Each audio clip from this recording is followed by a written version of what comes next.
Welcome back to my channel Bhargav sir. সুপ্রিয় দর্শকবৃন্দ এবং আমার বন্ধুরা, আজকে আমি তোমাদের জন্য নিয়ে চলে এসেছি ইএমআরএস টিচিং পেডাগজির second class objectives of teaching নিয়ে। এখন পর্যন্ত যারা চ্যানেলটি সাবস্ক্রাইব করোনি তারা অতি অবশ্যই চ্যানেলটি সাবস্ক্রাইব করে নেবে এবং ভিডিওটি ভালো লাগলে শেয়ার করতে ভুলবেন না। তো চলো আমরা আর দেরি না করে আমাদের কাঙ্ক্ষিত টপিকে চলে যাই। ব্যাপারটা হচ্ছে যে আমরা যেহেতু এমআরএস বা কেভিএস এনভিএস স্কুলের টিচার হব, তাই আমাদের স্পিকিং গুলো কিন্তু বাইল্যাঙ্গুয়াল করতে হবে, হিন্দি এবং ইংলিশ। তোমরা যদি চাও তাহলে আমি ক্লাসটা হিন্দি এবং ইংলিশে নিয়ে আসবো। আপাতত আমরা যেহেতু ওয়েস্ট বেঙ্গলের ক্যান্ডিডেট, তাই আমরা বাংলা এবং ইংলিশে ক্লাসটা কন্টিনিউ করছি। চলো তাহলে দেখা যাক ব্যাপারটা কি বলছে। টিচিং অবজেক্টিভস, তাহলে টিচিং এর অবজেক্টিভ বলতে কি বুঝি আমরা, মানে শিক্ষণের উদ্দেশ্য কি। আমরা ক্লাসরুমে যে স্টুডেন্টদের জন্য শিক্ষণ প্রক্রিয়াটা কন্টিনিউ করব, বা শিক্ষার্থীদের যে আমি শেখাবো, কেন শেখাবো, আমার শেখানোর উদ্দেশ্য কি। তাহলে এই শেখানোর বেশ কয়েকটা কমন উদ্দেশ্য রয়েছে, যেগুলো সর্বপ্রথম এগুলো আসবে। তার মধ্যে যেটা রয়েছে প্রথমটা হচ্ছে যে ক্রিয়েটিং গুড সিটিজেন।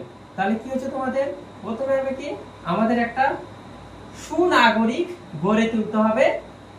আমাদের যে শিশুরা বা বাচ্চারা রয়েছে তাদেরকে সুনাগরিক বা একটা ভালো নাগরিক হিসেবে গড়ে তুলতে হবে। নাম্বার 2 বলছে ক্রিয়েটিং এ সোশ্যালিস্টিক পারসন, মানে সামাজিক ব্যক্তি হিসেবে আমাদের গড়ে তুলতে হবে। 3 নম্বর বলছে developing self confidence in students. তাহলে শিক্ষণের কর্তব্যই হচ্ছে আমাদের ছাত্রদের মধ্যে কি আত্মবিশ্বাস গড়ে তোলা। যদি ছাত্রদের মধ্যে আত্মবিশ্বাস গড়ে তুলতে না পারি, তাহলে তারা কোনো কাজে আগ্রহী হবে না, উদ্বুদ্ধ হবে না, সেই কাজটা মনোযোগ দিয়ে সম্পন্ন করতে পারবে না, লার্ন করতে পারবে না, কোনো জিনিস অর্জন করতে পারবে না, শিক্ষণটা আমার ব্যর্থ হয়ে যাবে। তাহলে আমাদের প্রথম উদ্দেশ্য হলো স্টুডেন্টকে আত্মবিশ্বাসী করে তোলা। 4 নম্বর পয়েন্ট হচ্ছে addressing diverse need of all students.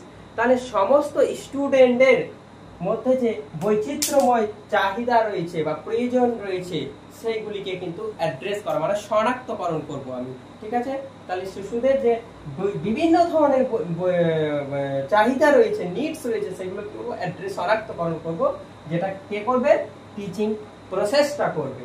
5 নম্বর বলছে improving life long learning skills in students. স্টুডেন্টদের মধ্যে জীবনভর যে মানে শেখার যোগ্য, মানে যেগুলো লার্নিং স্কিল রয়েছে, মানে যে স্কিলস গুলো শিখতে পারবে স্টুডেন্ট, সেই স্কিলগুলোকে কি করতে হবে, ইমপ্রুভ করতে হবে। মানে এটা লাইফ লং লার্নিং বলছে, মানে সারা জীবন, মানে জীবন ব্যাপী, জন্ম থেকে মৃত্যু পর্যন্ত যে লার্নিং স্কিলস গুলো আছে সেগুলোকে ইমপ্রুভ করে কে, টিচিং। মানে এই টিচিং এর একটা অন্যতম উদ্দেশ্য। তা বলছে এরপর আমাদের স্পেশাল উদ্দেশ্য হচ্ছে ইনস্ট্রাকশনাল অবজেক্টিভস। তাহলে ইনস্ট্রাকশনাল অবজেক্টিভস কি, নির্দেশাত্মক উদ্দেশ্য। তাহলে নির্দেশাত্মক উদ্দেশ্য কি, মানে যখন কোন স্টুডেন্টকে নির্দেশ প্রদান করা হলো, সেই নির্দেশ প্রদান করার পর স্টুডেন্টরা কতটা কি শিখতে পারবে, কতটা কাজ করতে পারবে, সেটাই ডেসক্রাইব করে ইনস্ট্রাকশনাল অবজেক্টিভ। তাহলে ডেফিনেশনে চলে আসি। An instructional objective is a statement that will describe what the learner will be able to do after completing instruction। মানে আমি যেটা বললাম সেটাই, যে ইনস্ট্রাকশনাল অবজেক্টিভ হচ্ছে একটা স্টেটমেন্ট, যেটা কি করবে, যেটা ডেসক্রাইব করবে কি, যে একটা স্টুডেন্টকে নির্দেশ প্রদান করার পর কতটা কাজ করতে পারবে, মানে কতটা কি করতে পারবে, সেটাই বোঝাবে কি ইনস্ট্রাকশনাল অবজেক্টিভস। বোঝা গেল ব্যাপারটা? আশা করি বোঝা গেছে। ইনস্ট্রাকশনাল অবজেক্টিভ হয়ে গেল। এবার বলছে রবার্ট মার্গার বলে 1984 সালে in his book preparing instructional objectives describe an objective as a collection of words and or a pictures and diagrams intended to let others know what you intend for your students to achieve। তাহলে Robert মার্গার কি করেছিল, 1984 সালে তিনি তার একটা বইয়ে বলেছিলেন, তার বইটার নাম কি হচ্ছে প্রিপেয়ারিং ইনস্ট্রাকশনাল অবজেক্টিভস।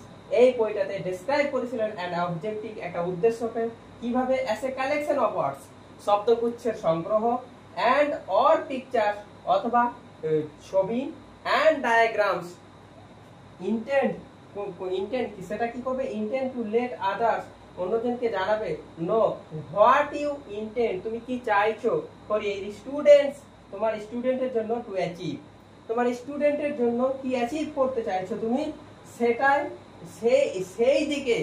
সেই দিকে সম্ভাবনা তৈরি করবে এমন কালেকশন কি শব্দগুচ্ছ বা পিকচার্স বা ডায়াগ্রামসের। এটা হচ্ছে কি একটা অবজেক্টিভের কথা বলেছিলেন, ডেসক্রাইব করেছিলেন তার প্রিপারেটরি ইনস্ট্রাকশনাল অবজেক্টিভস বইটাতে। বোঝা গেল ব্যাপারটা? এরপরে আমরা চলে আসছি পরের স্টেপ, আমরা চলে আসবো ক্যারেক্টারিস্টিক্স অফ ইনস্ট্রাকশনাল অবজেক্টিভস। তাহলে ইনস্ট্রাকশনাল যে অবজেক্টিভস রয়েছে তার বৈশিষ্ট্যগুলি কি কি সেটা আমরা জানবো এখন।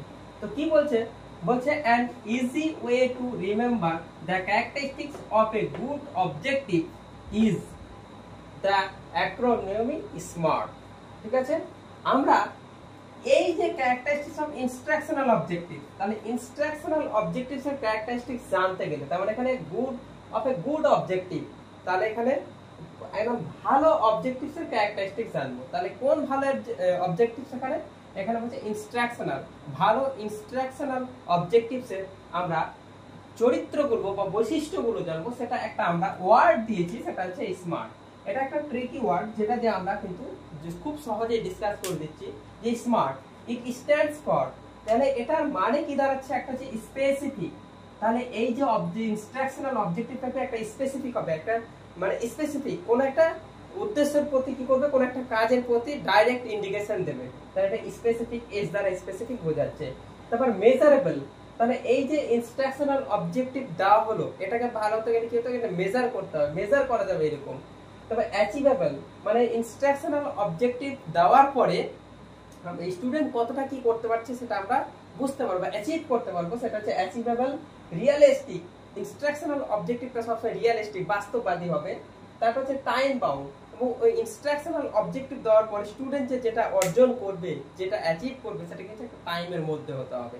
মানে এই ইনস্ট্রাকশনাল অবজেক্টিভ হচ্ছে একটা টাইম বাউন্ডেড ব্যাপার রয়েছে। ঠিক আছে, তাহলে এটা হচ্ছে তোমার একটা, দুটো, তিনটে, চারটা, পাঁচটা বৈশিষ্ট্য। স্পেসিফিক, তারপর হচ্ছে কি হচ্ছে smart, S for specific, A for achievable, R for realistic, তারপরে হচ্ছে টি ফর হচ্ছে time bound, specific, measurable, achievable, realistic, time bound. তাহলে এটা তোমাকে মনে রাখতে হবে, এগুলো থেকে যে কোনো একটা কোশ্চেন তুলে দেবে। কেভিএস এখান থেকে কোশ্চেন এসেছিল, হ্যাঁ, তোমার বিহার স্টেটে কোশ্চেন এখান থেকে আসে। ঠিক আছে, এবার এখান থেকে ইএমআরএস এর কোশ্চেন আসতে পারে, যেহেতু আমাদের বলেছে অবজেক্টিভস অফ টিচিং, তাহলে টিচিং এর অবজেক্টিভস পড়তে গেলে আমাকে সবগুলো অবজেক্টিভস পড়তে হবে। সেটা হতে পারে তোমার ইনস্ট্রাকশনাল অবজেক্টিভস, হতে পারে তোমার জেনারেল অবজেক্টিভস, হতে পারে তোমার ব্লুম ট্যাক্সোনমি, গ্যাগনেস থিওরি, গ্যাগনেস মডেল, এগুলো সমস্ত কিছু আমরা পড়বো। ব্লুমস ট্যাক্সোনমি, তোমার গ্যাগনে যেটা মডেল দিয়েছিল সেগুলো আমরা পরের ক্লাসে পড়বো, পার্ট 2 তে, মানে ক্লাস 2 এর পার্ট 2 তে পড়বো আমরা। আজকে এইটুকুই আমরা পড়বো। তো কি হচ্ছে তোমাদের, তারপরে কম্পোনেন্ট অফ ইনস্ট্রাকশনাল অবজেক্টিভস। তাহলে ইনস্ট্রাকশনাল অবজেক্টিভস এর কম্পোনেন্ট কি কি, এখানে কম্পোনেন্ট বলছে স্টেপস টু ওয়ার্ক, মানে কোন কোন স্টেপে, কোন কোন ধাপে, কোনটা ধাপের পর কোনটা ধাপে আমরা এগিয়ে গিয়ে এই ইনস্ট্রাকশনাল অবজেক্টিভস দেব, এবং ইনস্ট্রাকশনাল অবজেক্টিভস অ্যাকর্ডিং একটা স্টুডেন্ট কতটা কি শিখতে পারবে, কতটা কি অ্যাচিভ করতে পারবে, সেটাই হচ্ছে তোমার কম্পোনেন্টস অফ ইনস্ট্রাকশনাল অবজেক্টিভস। তো কম্পোনেন্ট হচ্ছে দ্য অ্যাকশন, প্রথমে কি করতে হবে, আমাকে অ্যাকশন নিতে হবে। ইনস্ট্রাকশনাল অবজেক্টিভের প্রথম ধাপটা হচ্ছে অ্যাকশন নেওয়া। তারপর হচ্ছে কন্ডিশনস, কোন শর্তে আমরা অ্যাকশনটা নিব। তারপর স্ট্যান্ডার্ড, তাহলে আমরা এই যে ইনস্ট্রাকশনাল অবজেক্টিভ কি একটা স্ট্যান্ডার্ড পর্যায়ে হতে হবে। ঠিক আছে, অ্যাকশন করব, অ্যাকশন নিব, কন্ডিশন দেখব, তারপর স্ট্যান্ডার্ড, সেটা স্ট্যান্ডার্ড হচ্ছে কিনা সেটা দেখব। দ্য ইন্টেন্ডেড অডিয়েন্স, এবং সেখানে তারপরে কাদের ক্ষেত্রে হবে, ইন্টেন্ডেড অডিয়েন্স থাকতে হবে, আগ্রহী অডিয়েন্স, শ্রোতাবৃন্দ থাকতে হবে, দর্শক শ্রোতা অডিয়েন্স মানে শ্রোতাবৃন্দ থাকতে হবে। ঠিক আছে, এই চারটা স্টেপস ফলো করে আমরা কি ইনস্ট্রাকশনাল অবজেক্টিভস দিয়ে থাকি। তো তোমাদের ক্লাসটা, আজকের ক্লাসটা এইটুকুই রাখছি আমি। যদি তোমাদের কোনো কোথাও অসুবিধা হয় অবশ্যই আমাকে কমেন্ট করবে, ভিডিওর নিচে কমেন্ট করবে, এবং কমেন্টে আমি উত্তর দেওয়ার চেষ্টা করব। চ্যানেলটি এখন পর্যন্ত যারা সাবস্ক্রাইব করেন তারা অতি অবশ্যই চ্যানেলটা সাবস্ক্রাইব করে পাশে থাকো।